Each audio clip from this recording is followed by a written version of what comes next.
Quais são as principais partes que compõem o que eu gosto de chamar de ecossistema dos fundos imobiliários? Conhecer essas partes é fundamental para entender como o setor funciona, e isso ajuda o investidor a ser mais criterioso nas suas avaliações e, assim, investir melhor. Bem-vindo à aula 2 da série Fundamentos do Setor de Fundos Imobiliários sob a ótica de um investidor profissional.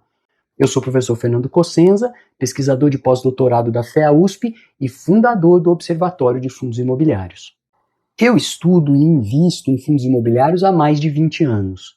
Nessa série de videoaulas, eu te conto qual é o meu jeito de olhar e entender a indústria de fundos imobiliários. Espero que isso te ajude a desenvolver a sua própria forma de avaliar o setor. Vamos para a aula? Mas antes, você já é inscrito? Já compartilhou essas aulas com mais pessoas? Então, faça isso. Vai valer um ponto positivo no final da série. Para funcionar, o setor de fundos imobiliários precisa que certas partes independentes cumpram, cada uma, um papel específico. Todas as partes são importantes, porque se uma delas faltar, o sistema todo não funciona. Então, existe uma relação de interdependência entre essas partes.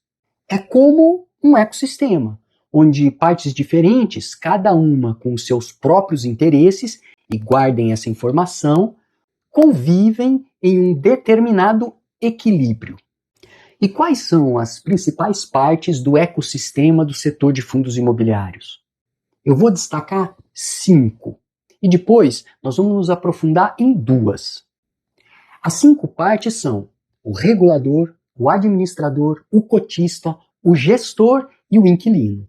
É um jeito simplificado. Agora, vamos mergulhar começando pela parte que provavelmente é a mais familiar para você, o cotista. Sim, o cotista, como você, eu e investidores institucionais, é uma parte desse ecossistema. Não existe setor de fundos imobiliários sem o cotista.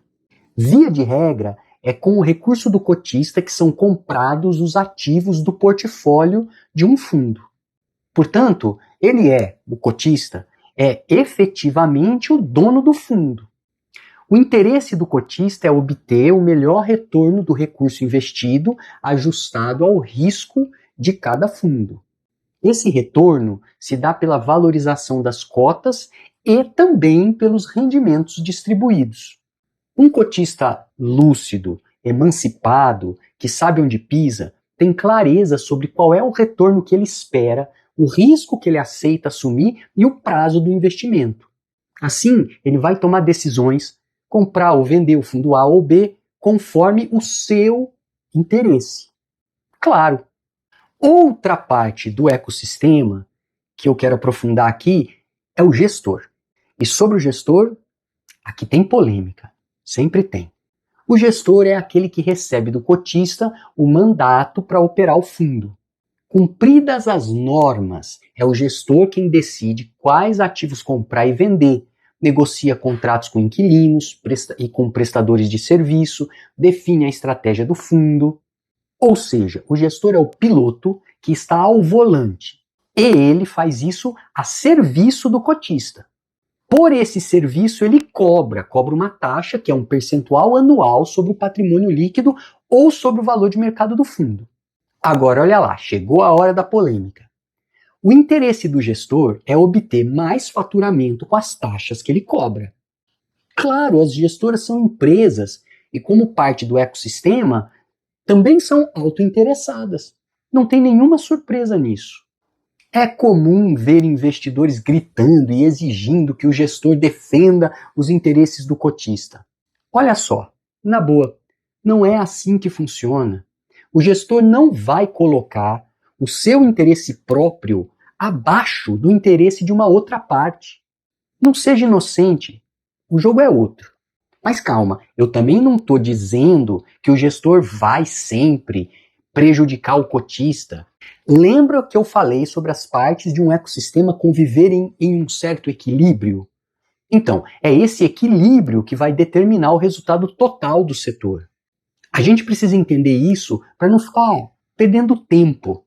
Como cotista, o que podemos fazer é evitar os fundos onde o equilíbrio entre os interesses das partes não nos pareça benéfico dentro do prazo que a gente considera para aquele investimento. Sem emoção. Assim a gente vai afetando o equilíbrio anterior, criando a possibilidade de um novo equilíbrio melhor para nós.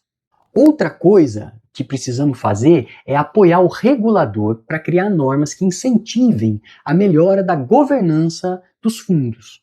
O aperfeiçoamento da governança vai atrair mais investidores institucionais, ampliando a liquidez e beneficiando todas as partes de forma equilibrada.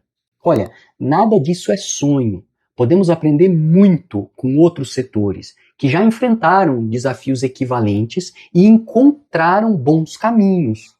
Por isso que a gente tem que estudar. Gostou da aula? Achou puxado? Ficou com alguma dúvida? Então deixe seus comentários que eu respondo.